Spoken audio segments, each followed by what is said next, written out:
Did you know that in 1948, in Japan, police discovered that a woman who worked helping with childbirth and caring for newborn babies was connected to one of the most disturbing and horrifying cases in the country's history? Everything came to light when the bodies of small infants began turning up abandoned. Something so terrifying that it left both the authorities and Japanese society in complete shock. As police tried to figure out who could be behind something so monstrous, the evidence started pointing toward Miyuki Ishikawa, a midwife and maternity worker who, on the surface, appeared to be a respectable, serious, and trustworthy woman. But according to the investigation, she was linked to the deaths of dozens of newborn babies.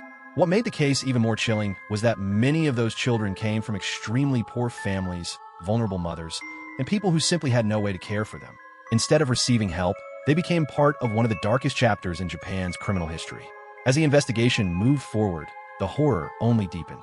Authorities began to suspect these were not just a few isolated cases, but something far bigger. Some estimates claim the number of victims may have exceeded 100 babies, making this one of the most shocking and disturbing criminal cases ever recorded in Japan. What horrified people the most was that she still looked completely normal. Someone any family would have trusted without hesitation, someone whose job was supposed to protect life, not destroy it. And that is exactly why this case became burned into Japan's memory as a real-life nightmare.